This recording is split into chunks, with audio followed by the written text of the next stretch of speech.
Primero que todo, quiero agradecer enormemente esta invitación que me han extendido. Quiero agradecer a Lorena Ledesma, la estoy viendo acá en cámara, que ha sido la promotora de este vínculo y de esta posibilidad de estar reunidos con ustedes hoy. Les agradezco mucho el tener este espacio de interconexión con un país a quien considero de gran importancia para mi carrera profesional y que guarda todos mis afectos, como es México, y particularmente porque a través de la labor que desarrollo como director académico de ICSEL me permite vincularme con diferentes instituciones educativas de México. Tenemos 14 instituciones educativas que son miembros del comité del concilio académico de ICSEL. Entonces, me da mucha alegría estar en este momento hablando con ustedes. Bueno, sin más preámbulos, porque esta presentación fue demasiado linda, demasiado grande, si me lo permiten, vamos a empezar con la temática que tenemos planteados para el día de hoy. Ustedes me corrigen si están viendo bien y si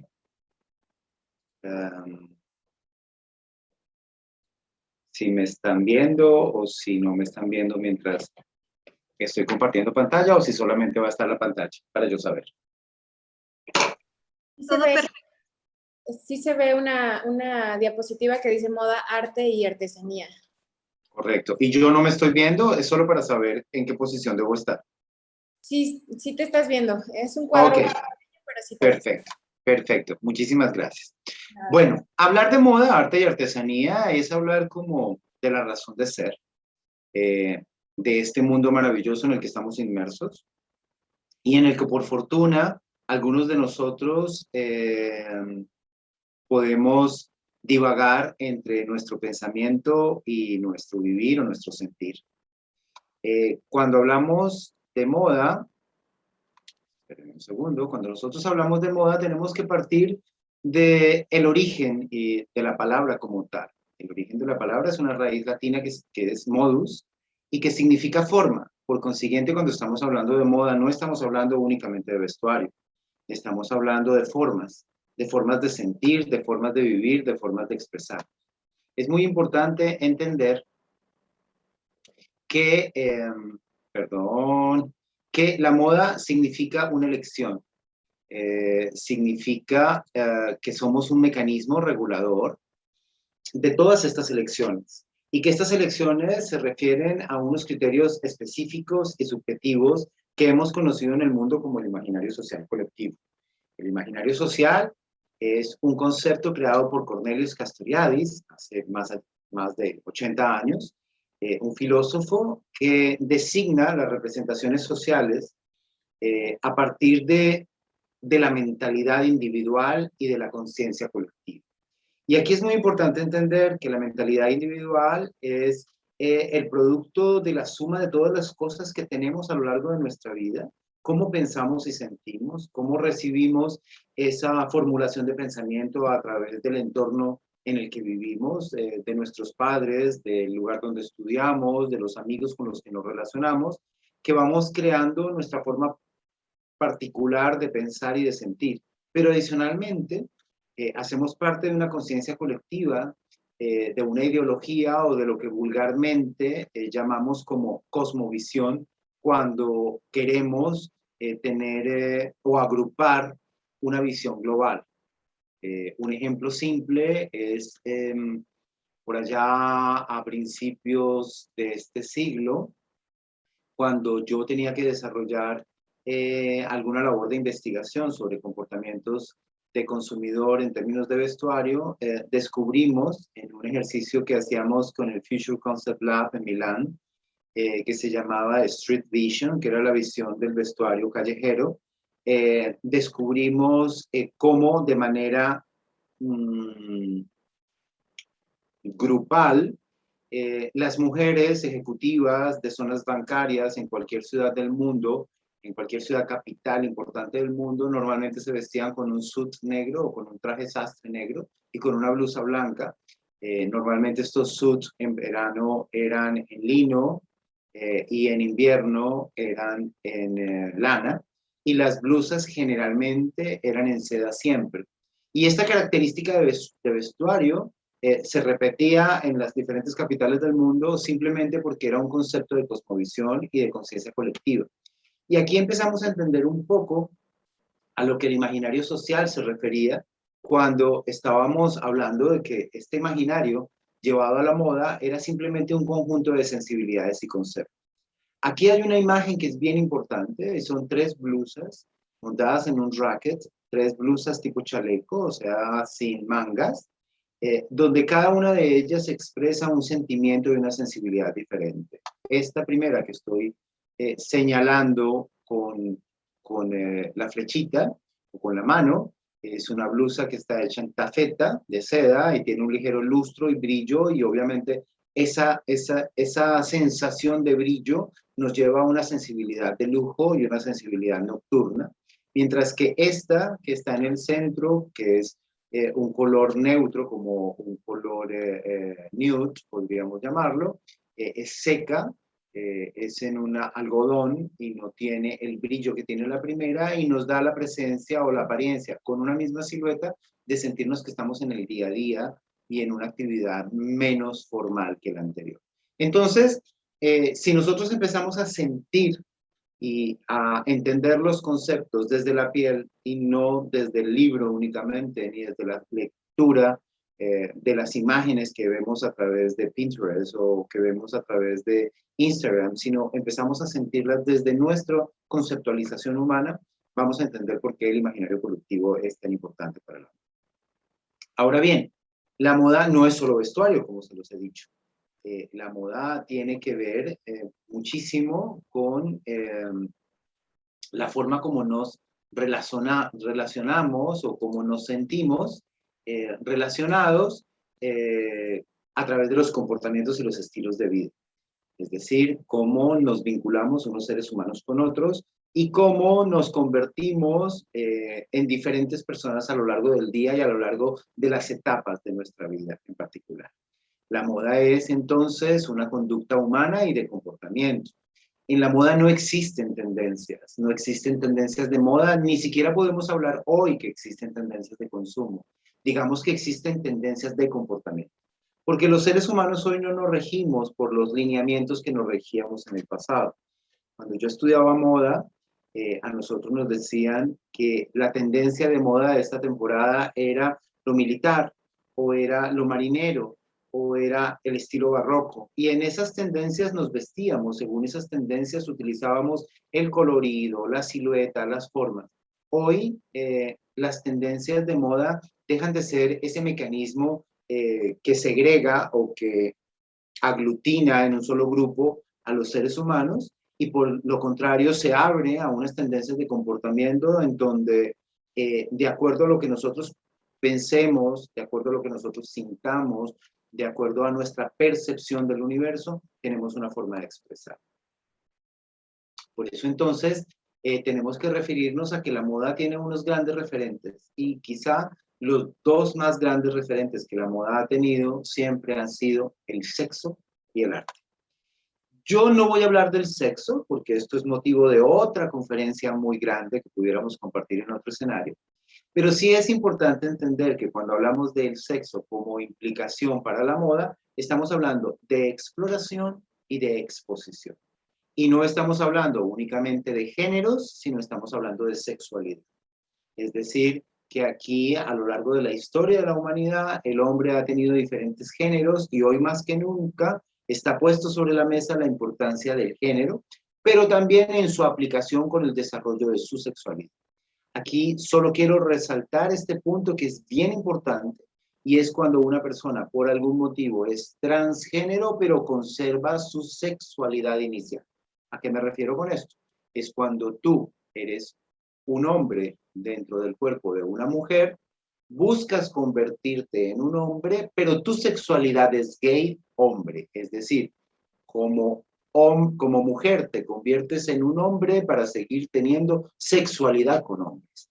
Y si nosotros entendemos que estos conceptos de género, que son tan amplios y diversos en el mundo, son los que hoy tienen una forma de exponerse y de explorarse a través de la moda, vamos a entender más sencillamente la relación que existe entre una y otra.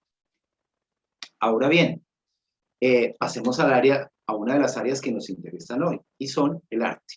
El arte ha implicado, bueno, volvamos un poco atrás.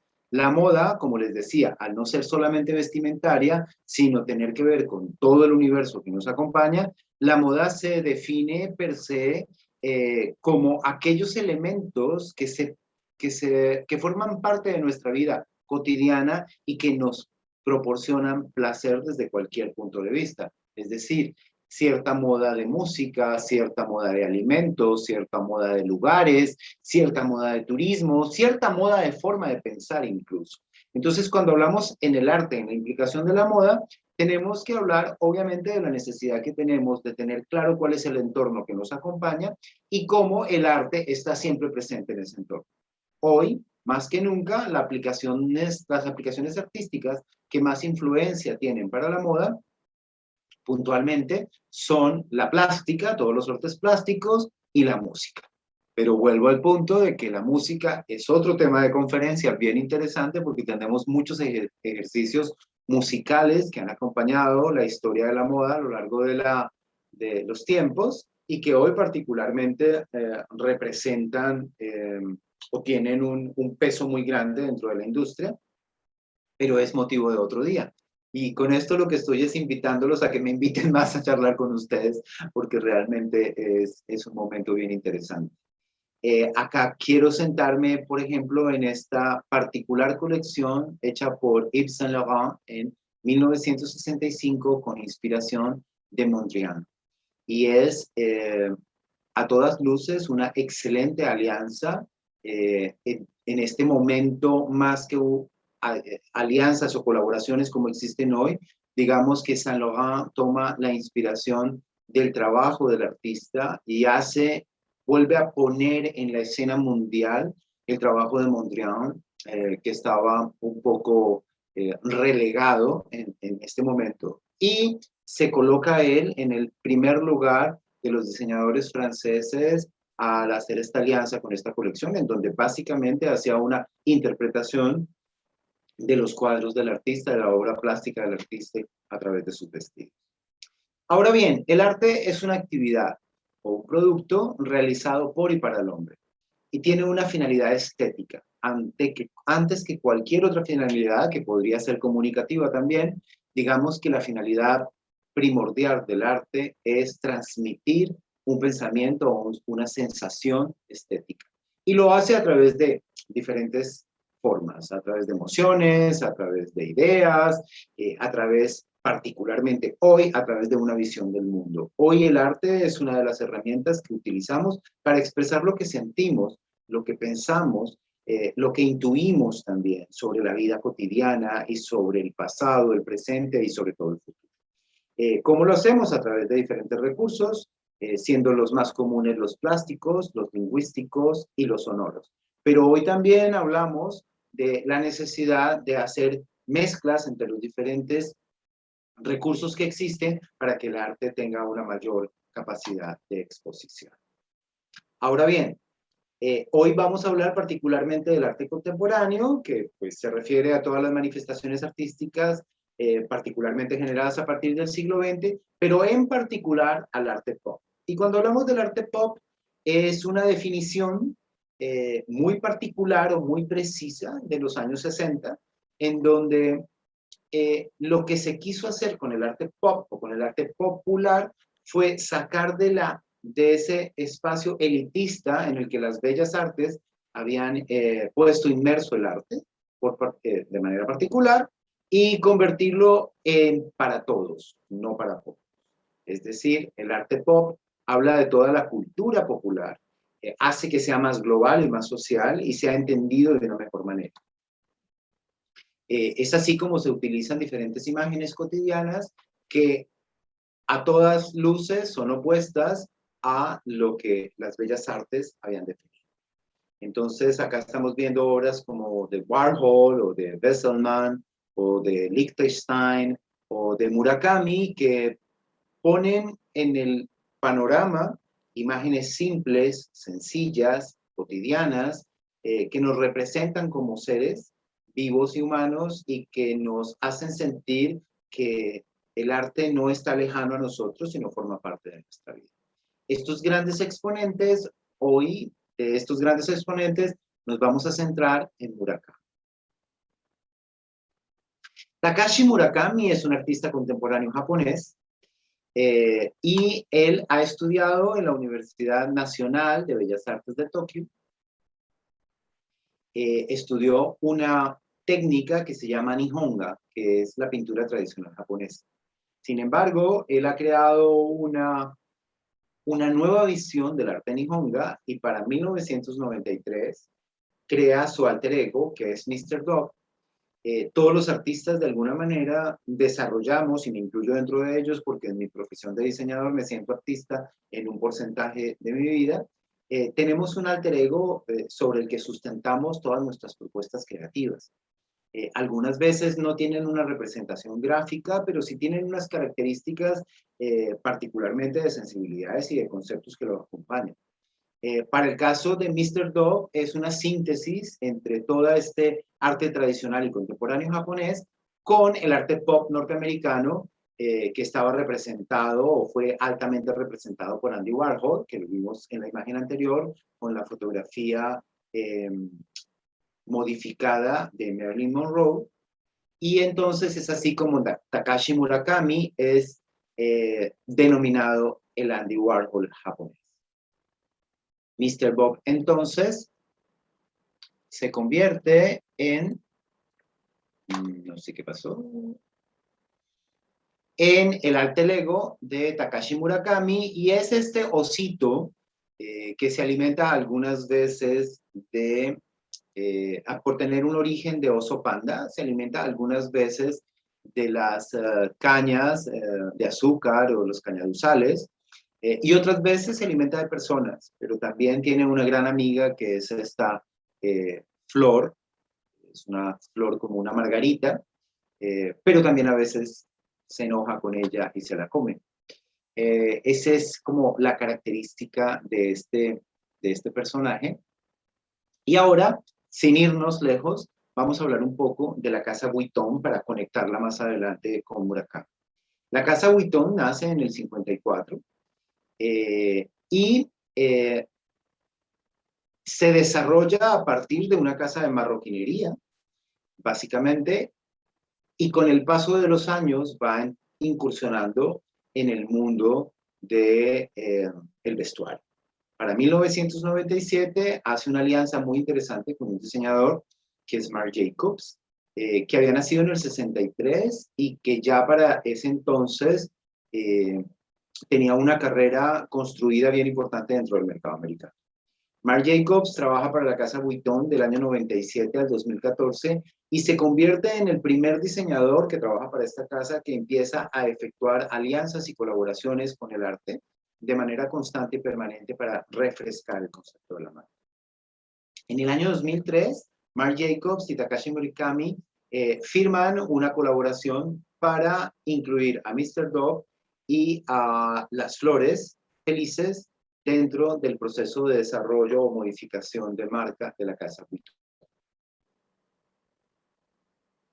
Es así como este monograma que fue creado por Georges Vuitton en 1896 para rendirle un homenaje a su padre. Aquí tenemos el documento original donde fue dibujado y registrado ante la Cámara Sindical en París del monograma, como este monograma renace creando un nuevo concepto involucrando los ojos de Mr. Dog y el colorido de las flores felices de Murakami en el desarrollo del canvas original de la marca. Es así como vemos como un producto conserva su forma, pero cambia su colorido y cambia su interpretación utilizando las carteras de la colección de Vuitton como lienzo para las obras artísticas y reinterpretación de Takashi Murakami. Las tiendas se visten de un nuevo colorido y se llenan con Mr. Dove, que se convierte en el personaje central. Aquí lo vemos en la tienda de París, el personaje central, hecho particularmente para la casa Vuitton. Estas piezas están hechas para la casa Vuitton y son expuestas en el interior de las tiendas. Lo mismo ocurre con la bola de flores y demás elementos que hablan de una colaboración que está creada desde el concepto creativo, en la utilización de los espacios físicos y en la utilización de los, dentro de los espacios de diseño de las telas y de los cueros de las carteras, cómo se utiliza el trabajo creativo de Takashi. Ya en el 2001, unos años antes, se había hecho otra colaboración, esta vez con el diseñador Stephen Sprouse, un diseñador británico muy importante en los años 80 y reconocido a nivel mundial por el desarrollo del graffiti. Ya para el 2001 estaba esta expresión artística empezando a ser reconocida como una expresión que formaba parte del arte pop también, y era expresar a través de los grafitis que inicialmente empezaron en la calle y que luego fueron llevadas al cuerpo y luego fueron llevados a diferentes expresiones y que particularmente a través de Sprouse se llevó hacia las telas de sus colecciones y hacia lienzos que presentaba tanto en sus exposiciones artísticas como en el desarrollo de sus colecciones. Entonces, Marc Jacobs invita también a Sprouse a trabajar en una colaboración en donde la marca Vuitton empezaba a escribirse, el nombre de la marca y algunos conceptos se escribían con grafitis sobre las telas originales, y donde él, digamos que se expone físicamente como diseñador de la marca, desnudándose y llenando su cuerpo de grafitis. Esto obedece a dos condiciones en particular, y es que el señor Marc Jacobs había desarrollado desde el año 99 hasta el 2001 un proceso de transformación física, es decir, él de ser una persona obesa y de tener un look de este tipo, decide pasar a una imagen un poco más atlética y a una exposición más de su sexualidad visualmente expuesta de alguna manera. Entonces, por eso desarrolla la campaña presentándose él, exponiéndose como un referente de la comunidad LGBT en el mundo, y adicionalmente como un lienzo para la exposición artística de Stephen Sprouse. Aquí vemos algunas piezas de la colección de Louis Vuitton que se hicieron tanto para mujer como para hombre, con esta inspiración y este trabajo colaborativo con el diseñador Sprouse. Lastimosamente, Stephen Sprouse fallece en el año 2004, y en el año 2010 la casa Vuitton le rinde un homenaje haciendo una nueva colaboración con una versión diferente de sus carteras. Como vemos, entonces, el arte siempre ha acompañado la moda, y nosotros vemos hoy muchas contribuciones. Muchas colaboraciones que se hacen permanentemente, y yo podría dedicarme la hora completa que tengo destinada para hablar con ustedes, hablando única y exclusivamente del arte y la colaboración que ha tenido con la moda. Pero, sin embargo, me resulta muy interesante llegar a un punto preciso, y es el origen del arte y de la artesanía. Porque en la antigüedad, en el siglo XIV, en el siglo XIII, todas las personas que trabajaban de la mano eran llamados maestros artesanos, incluyendo los artistas plásticos. Se consideraba que tanto hacer una vasija de barro como hacer una pintura eran de personalidades de muy alto nivel mental, intelectual. El artesano estaba muy bien visto dentro de las cortes, particularmente en España, en Italia y en Francia.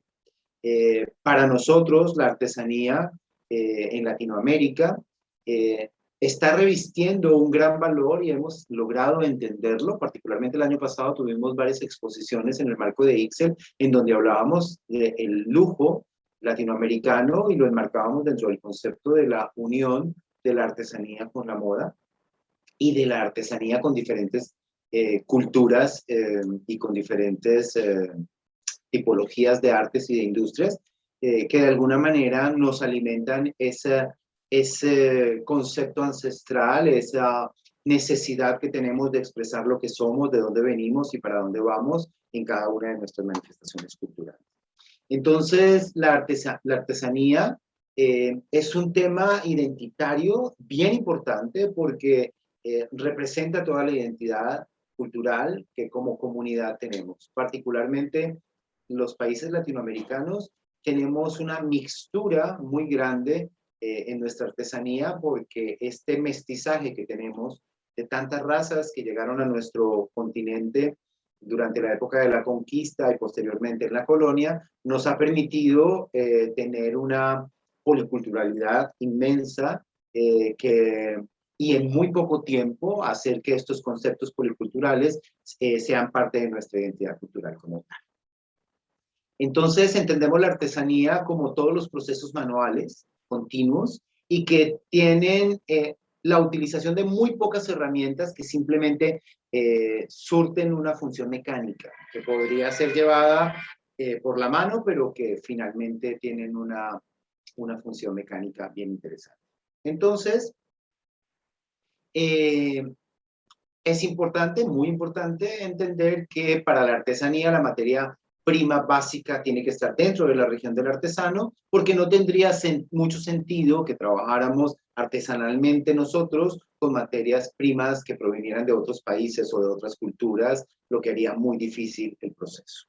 La artesanía también es entendida con una función doméstica en primera instancia, por eso los primeros objetos artesanales son las vasijas para comer, los elementos de la vida cotidiana de nuestros indígenas o de nuestros aborígenes, y luego pasó al plano ceremonial, luego pasó a la decoración u ornato, y por último llegó al vestuario, entendiendo el vestuario como una gran explosión de todas estas características artesanales. Tenemos diferentes tipos de artesanía y es importante conocerlas para entenderlas. La primera y más pura es la artesanía indígena, porque reúnen todos estos bienes útiles, rituales y estéticos que tienen que ver con una comunidad en particular. Y están condicionadas por este medio físico y social de esta comunidad en particular. Obviamente están expresadas a través de las comunidades étnicas y debemos entender que en Latinoamérica hemos tenido en una misma región, en un mismo país, diferentes comunidades que se mezclan, particularmente Colombia, que es un país muy rico en pisos y en niveles, en pisos climatológicos.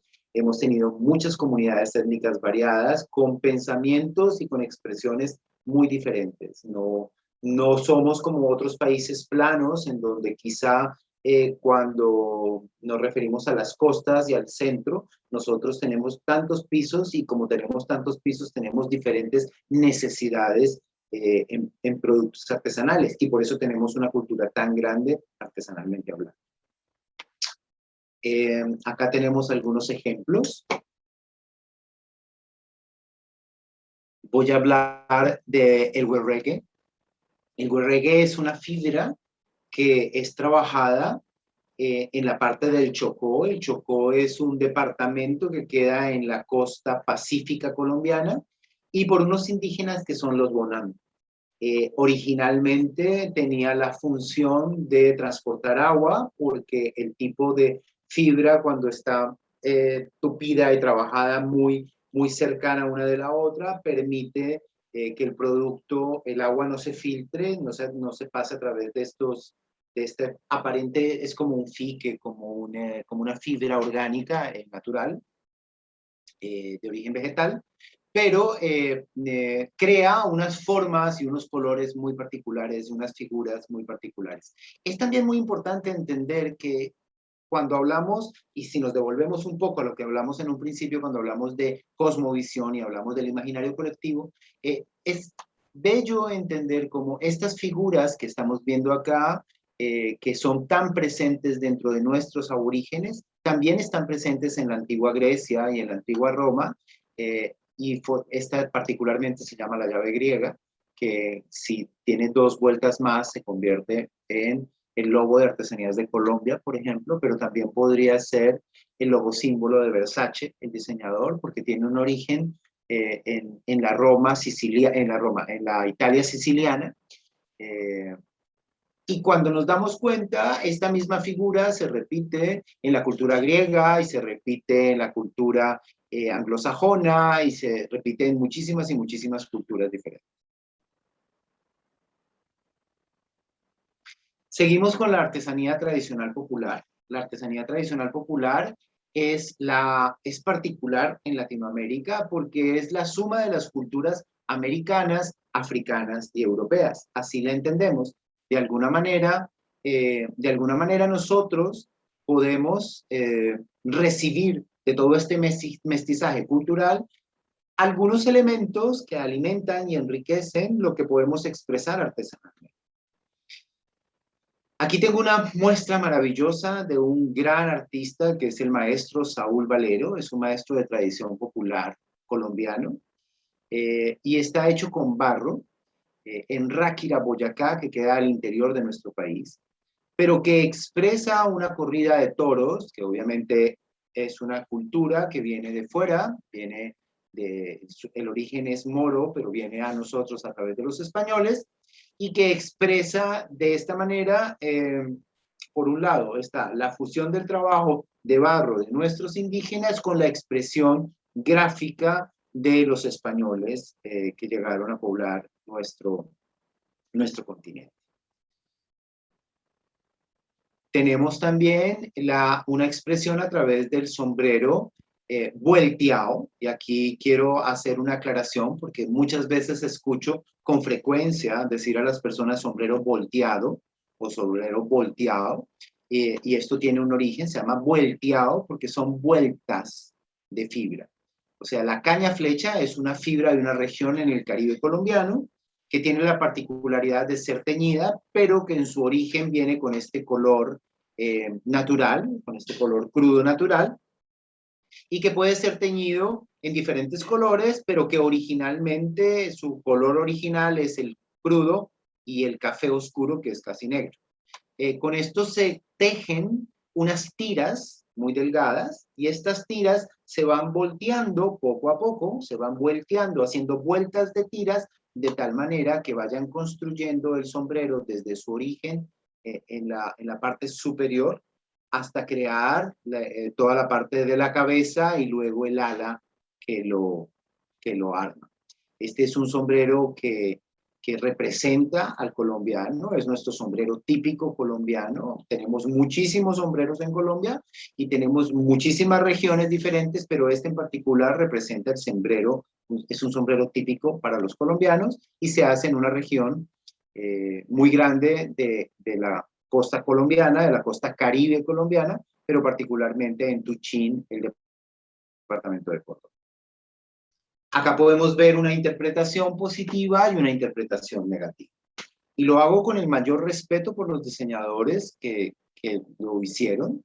Aquí está el trabajo del diseñador francés Jean-Paul Gaultier, para una pasarela que hizo en Colombia, en donde lo que realmente hizo fue, en su visión, rendir un homenaje al trabajo de los artistas, de los artesanos colombianos, y compró unos sombreros y los incluyó dentro del desarrollo de su colección.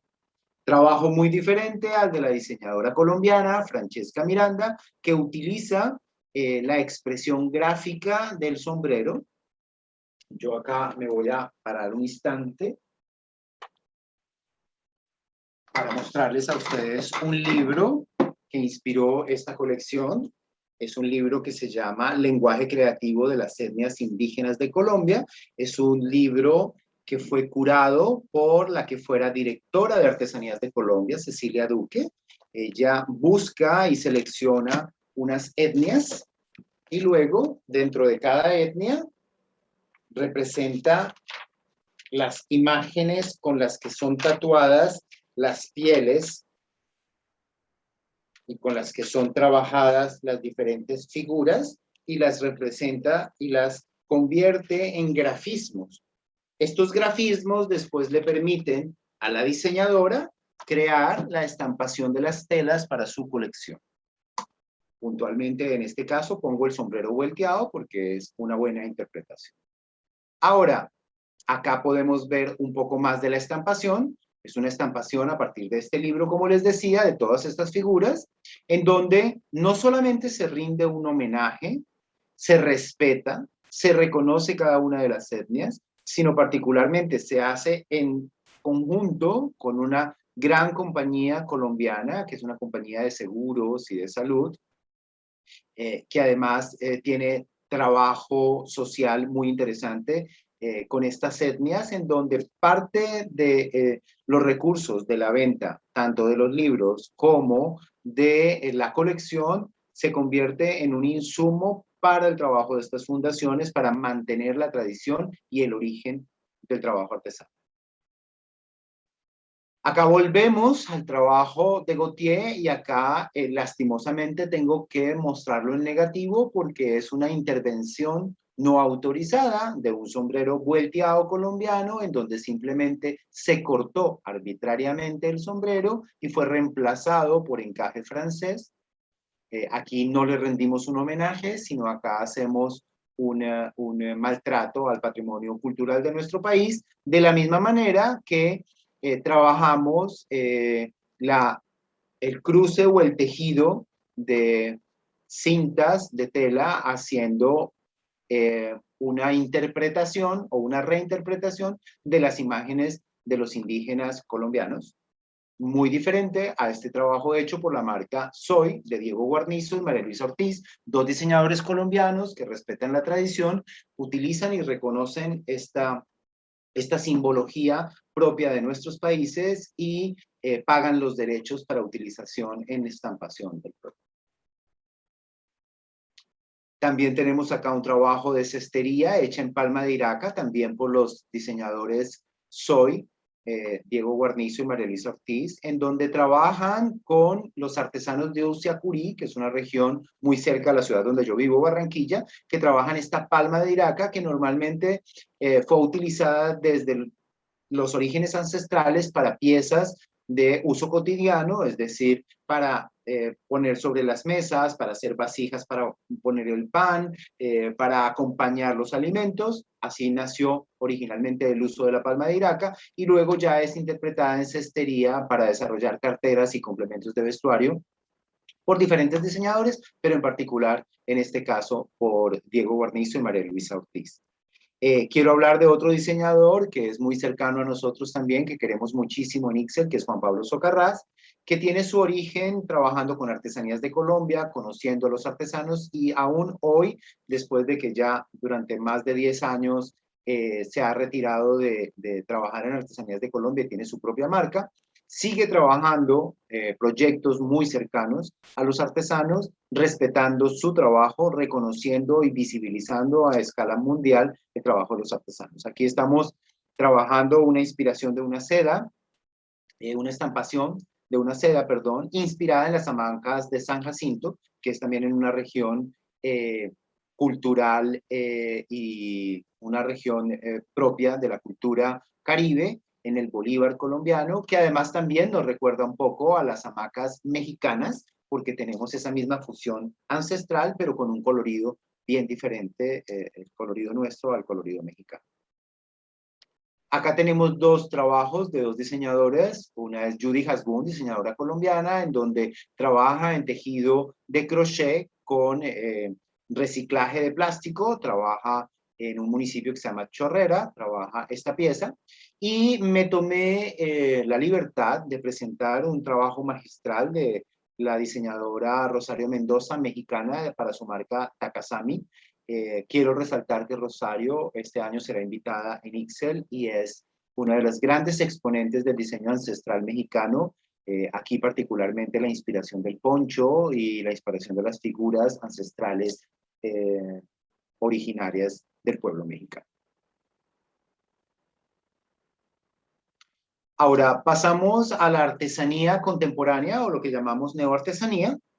Y la neoartesanía es una visión de hoy, es una visión que permite mantener en ese concepto de la técnica que se utiliza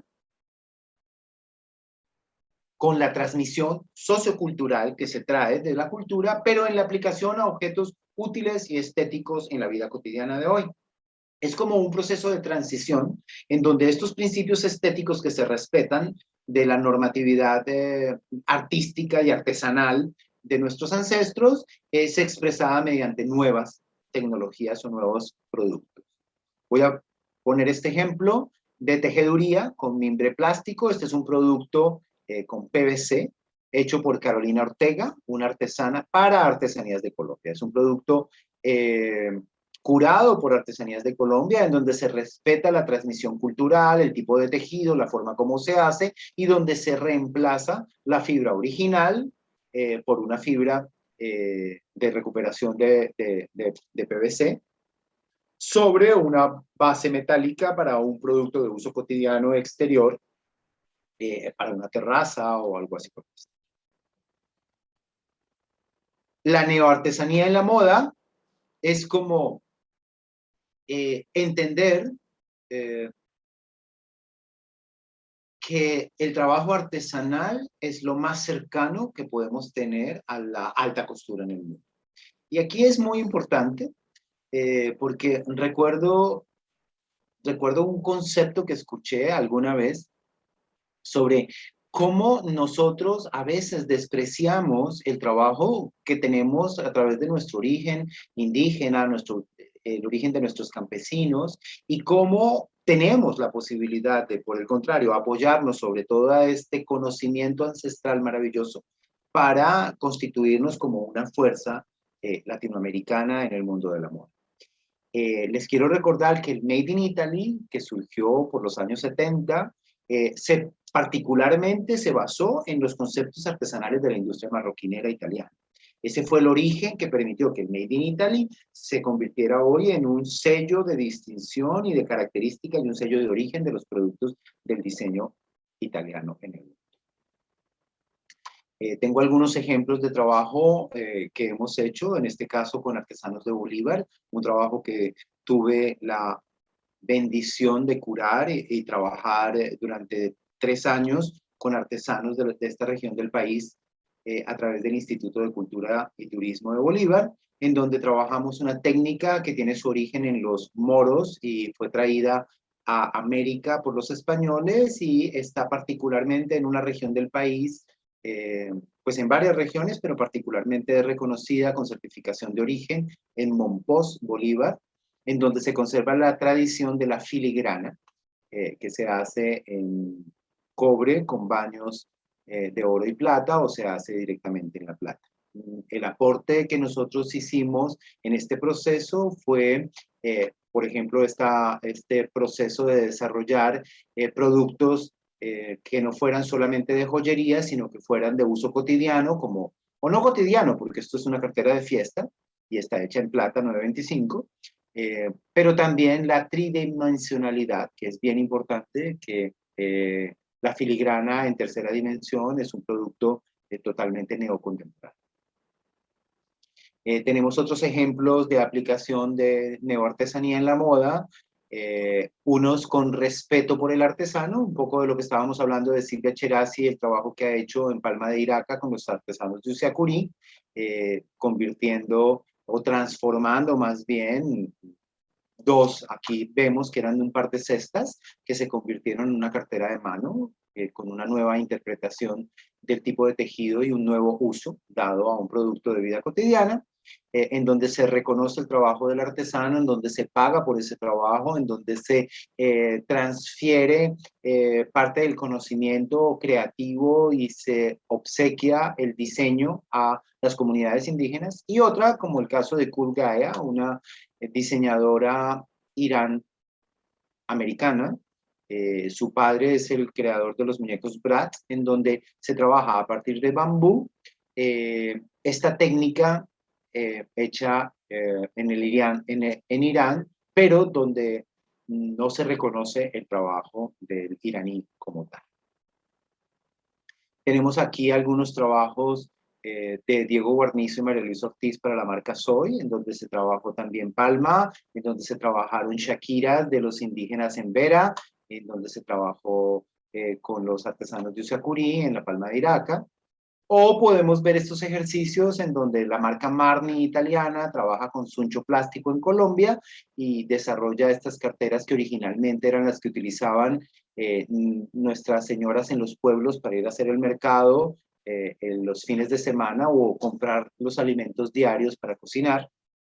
O este maravilloso trabajo presentado por Loewe, la marca española, en una colección de técnicas de tie-dye iraníes, presentado en la colección de 2021 para la línea masculina de la marca, donde se trabajó directamente con los artesanos iraníes el desarrollo de todas las técnicas y toda la aplicación en los textiles diferentes para la colección.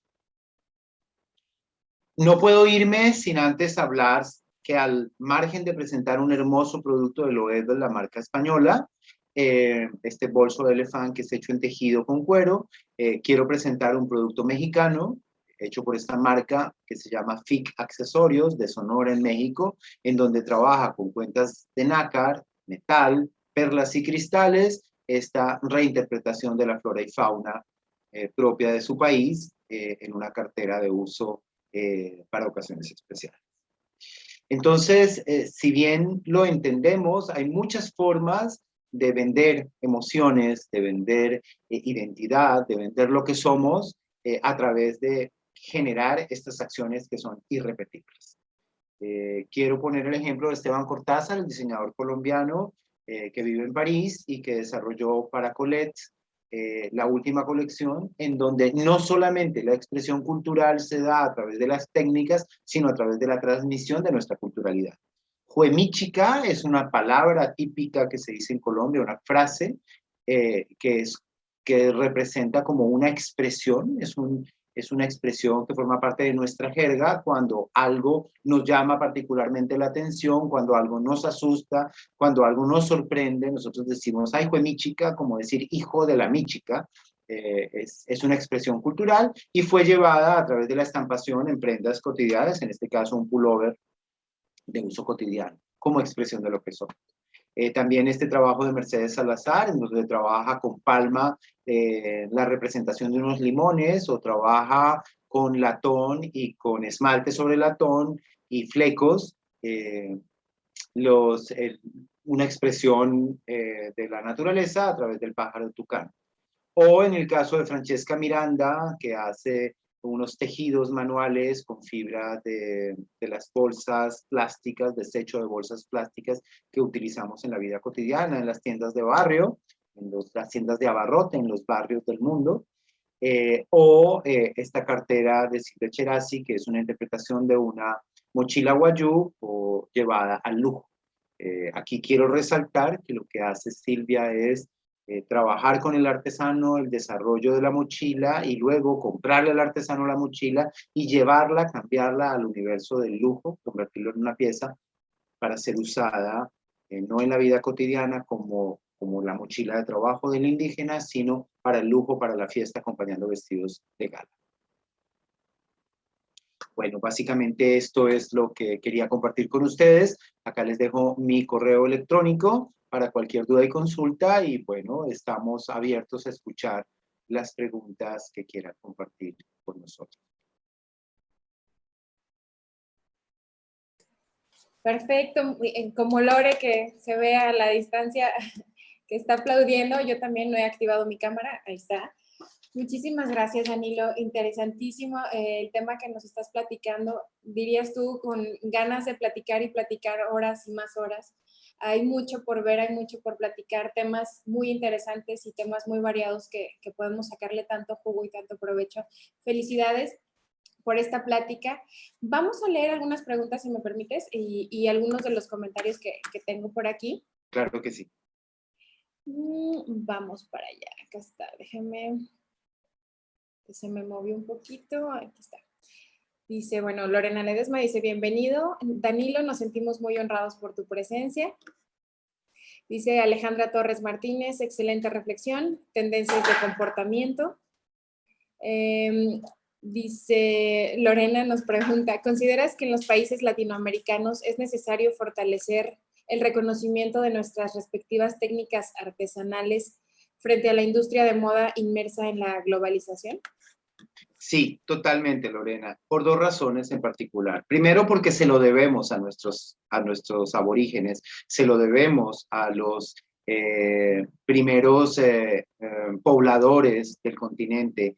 Les debemos todo a ellos. Les debemos lo que sabemos, lo que comemos, cómo sentimos, cómo vivimos. Entonces, la mejor manera es reconocerlo. Segundo, porque es una obligación. Está penalmente regido por las normas mundiales, que debemos reconocer el trabajo que hacen los demás. Pero adicionalmente a ello, creemos que es una forma maravillosa de diferenciarnos, porque el mundo, yo lo dije muchas veces, tenemos dos brazos y dos piernas y un tronco, o sea, no tenemos muchas formas de cambiar lo que somos. Entonces es muy complejo tratar de crear algo diferente en el mundo de la moda. Y lo mismo ocurre con los productos de la vida cotidiana, con los productos de diseño de interiores o de diseño industrial. Son para una aplicación diaria del ser humano. Por consiguiente, no es mucho lo que podemos cambiar. La forma de diferenciarnos es el origen de donde vienen nuestras cosas. Y aquí es donde debemos rendirle ese homenaje, pero más que rendirle solamente un homenaje, tenemos que reconocer el trabajo de ellos y pagar los derechos para utilizarlos. Porque no podemos simplemente decir, hicimos una colección, me inspiré en esta cultura, cuando realmente lo que estamos es apropiándonos de una imagen que no nos corresponde, que no nos pertenece, y no reconociendo en los réditos que recibimos a partir de la venta del producto lo que ellos como comunidad deberían recibir. Bien, muchas gracias. Dice Paulina Ortiz, hola Danilo, gracias por compartir tus conocimientos. ¿Nos puedes repetir, por favor, el nombre del libro de Cecilia Duque?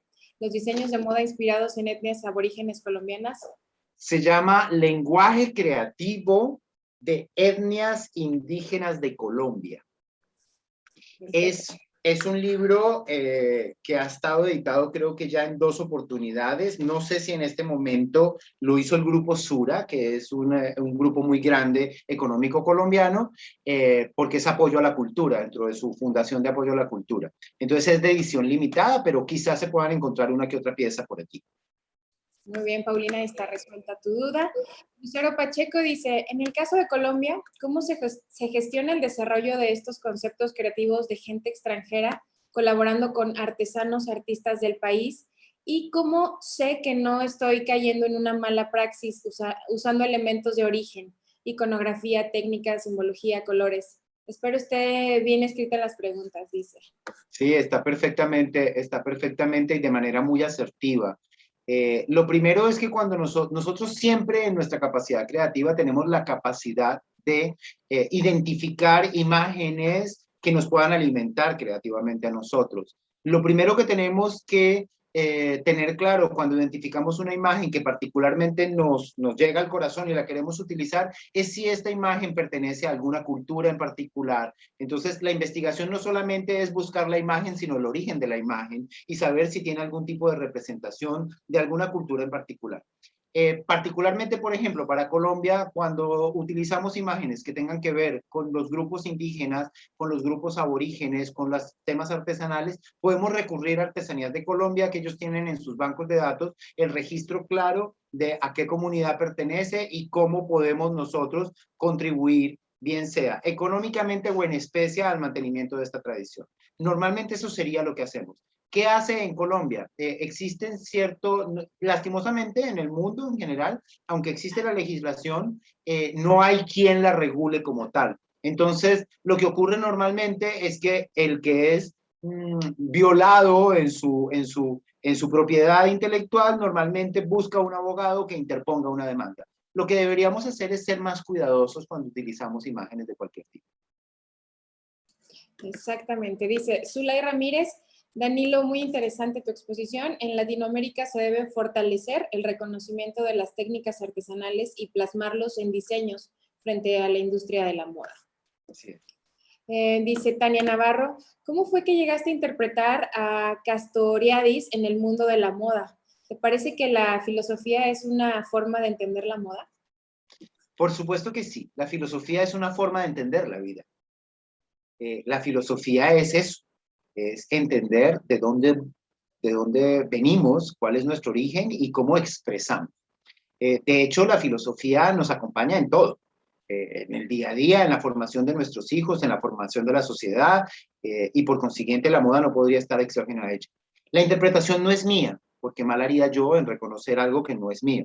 Este es un estudio que viene durante muchos años y particularmente Castoriadis fue estudiado por un grupo al que yo pertenecí como colaborador, que era The Future Concept Lab, que es un instituto que estudia los conceptos para el futuro y que trabaja de manera articulada con grandes compañías como, no sé, Coca-Cola, Sony, Apple, entre muchas más. Por allá, a finales de los 90, principios del 2000, cuando yo trabajaba y colaboraba con ellos y estudiaba con el Domus Academy, conocí las metodologías de Castoriadis y conocí la aplicación del imaginario colectivo a lo que llamamos originalmente la Rosa de los Vientos y su aplicación que tiene dentro de la moda mundial. A través de, por ejemplo, el Domus Institute Academy, perdón, trabaja con mucha regularidad este tipo de metodologías de trabajo y per se la cultura italiana en la aplicación a la moda utiliza las herramientas del imaginario colectivo para interpretar comportamientos de consumidores en el mundo. Perfecto. Por acá tenemos otra pregunta también de Yajaira Serrano. Dice, ¿cómo saber cuánto pagarle a un artesano por su colaboración con nuestra marca y cómo abordarlo para que me instruya y me enseñe sobre su cultura sin el afán de aprovecharnos de eso? Bueno, yo no sé particularmente en otros países cómo funciona. En Colombia deberíamos hacerlo a través de Artesanías de Colombia, que ya tienen tabulados los precios de los trabajos de los artesanos y también con miras a la perspectiva que va a tener este negocio, porque no es lo mismo si tú vas a desarrollar una propuesta de aplicación para una estampación de una serie que no vas a repetir, que es una serie limitada y que va a llegar a un mercado en específico, a cuando tú vas a crear, por ejemplo, una hebilla de un cinturón que vas a masificar a través de una gran superficie, como decir Liverpool o este tipo de almacenes, que va a llegar a masificarse y que de alguna manera va a reproducirse en muchos escenarios. Entonces, los costos son diferentes. Creería que todo país debe tener un ministerio, dentro de algún ministerio, el Ministerio de Industria, Comercio y Turismo, o de tradición o de cultura, de alguno de los dos los podrán asesorar más cercanamente para respetar el, el patrimonio cultural y ancestral de nuestros, bueno, de nuestros ancestros, sí, valga la redundancia. Perfecto. Dice Paulina Ortiz, dice, Danilo, me interesó ese ejemplo que diste del bolso tejido de Silvia Terasi. ¿Cómo ha sido la experiencia de trasladar una técnica ancestral a un producto neoartesanal, perdón, que se cambia completamente de contexto y materialidad al situarlo como un bolso de fiesta? En el caso de Silvia particularmente no cambió la materialidad porque respetó la materialidad del artesano y la técnica del artesano. Lo que se hizo fue una selección de ciertas imágenes del artesano, ciertas referencias visuales del artesano y se trasladó toda la construcción del producto a través de las comunidades artesanales, es decir, se les dio trabajo a ellos y se pagó por el derecho a utilizarlo. Lo que se hizo fue un proceso de readecuación, es decir, se le incluyeron cristales de Swarovski, piezas de cristal, piezas de oro, algunos otros elementos para darle un valor agregado al producto per se. Pero sí existen otros ejemplos en Colombia, como el caso de Religare, por ejemplo, una marca que está en Medellín, o el caso de Oropéndola, que también es otra marca que está en Medellín, en donde se trabajan las técnicas en conjunto con el artesano. Se trabajan con las comunidades artesanales, parte del trabajo se trabaja con ellos y otra parte se convierte en transmisión de conocimiento a otras comunidades artesanales o a otras comunidades laboradoras. Entonces, así se ha hecho y se hace continuamente en Colombia porque el trabajo de Artesanías de Colombia y de otras instituciones a lo largo de los años ha sido hacer respetar el valor artesanal. Entonces, de alguna manera, durante más de 15 años, en una feria de exposición que se llama Expo Artesanías en Colombia, ha existido un pabellón de colaboración entre diseño y artesanía, en donde se buscan es mantener la transmisión cultural, crear nuevos nichos o nuevos núcleos de trabajo y crear un tejido cultural y un tejido social que pueda crecer y mantener esos orígenes como tal. Perfecto. Por acá dice Ana Navarro, dice, el problema llega cuando el diseñador plasma los diseños inspirados en los elementos culturales, pero los patenta como diseños propios. En 2015, Isabel Marant fue demandada por comunidades de artesanas mexicanas por plagio ante la posibilidad de tener que pagar regalías por usar sus propias tradiciones. Así es, tal cual. Ese ejemplo es muy claro, lo tengo muy claro en mi cabeza y tengo varios ejemplos de diferentes diseñadores internacionales, particularmente los americanos. Pero también aquí es algo interesante, cuando una marca quiere y cuando un país quiere, se pueden hacer alianzas. Hace poco en Colombia estuvo la diseñadora Donna Karan, invitada por Artesanías de Colombia para hacerle una presentación de todas las propuestas artesanales que nosotros tenemos como país y que ella pudiera utilizar en el desarrollo de sus colecciones mediante una alianza. Es como presentarle nuestro portafolio de productos para que ellos compren nuestros derechos para utilizar y masificar. Entonces son trabajos que se hacen entre nación y multinacionales. Así debería existir. Una política clara de gobierno. Exactamente. Y por último, Danilo dice Claudia Eugenia Orozco Gutiérrez, ¿qué pasa cuando una técnica artesanal se propaga geográficamente, pero cada persona que la aplica le da su propia identidad? ¿Se vuelve de dominio público? No. Una técnica ancestral y una técnica artesanal pertenece a un pueblo en particular. Lo que hay es buenas reinterpretaciones o malas reinterpretaciones. Voy a poner un ejemplo que es supremamente fuerte. El arte country escandinavo, es decir, esta manera de sobreponer la madera y darle colores que trabajan particularmente los noruegos, llegó a los países latinoamericanos por allá en la década de los 80 y eso no lo convierte en un trabajo latinoamericano. Hacemos diferentes interpretaciones, creamos nuevas figuras y seguimos utilizando lo que llamamos arte country, pensando adicionalmente que la palabra country viene como de la música country americana cuando realmente pertenece a Escandinavia. Entonces, nunca debemos de olvidar que cuando ya se hacen malas interpretaciones, que fue lo que nosotros hacemos en Latinoamérica, porque es una realidad, lo debemos reconocer, el arte country que utilizamos acá en Latinoamérica es un maltrato total, deja de convertirse en un trabajo artesanal y se convierte en un oficio manual, en una manualidad que no transmite ninguna tradición cultural y pierde su esencia como tal. Perfecto, Danilo. Pues tanta información, tanto que platicar. De verdad que nos queda muy cortita esta hora que tuvimos aquí contigo, pero ha sido un gusto tenerte por acá. Ojalá podamos seguir platicando nuevamente contigo y que los alumnos se contacten. Si tienen alguna duda ya un poquito más personal, pues lo pueden hacer directamente. Recuerden mi correo y a través de la universidad pueden hacerlo. Yo agradezco una vez más a Unimoda y agradezco obviamente a la Universidad Autónoma de Aguascalientes. Quiero agradecer al señor decano, al doctor Homero Posada. Quiero agradecer a Lorena, te quiero agradecer a ti, Triana, y agradecer a Nina que me ayudó en esta conexión. Y bueno, aquí estoy siempre para ustedes, no solamente como Danilo Cañizares, el director académico de Ixel Moda, sino como el profesional que ama el arte, la artesanía y la moda.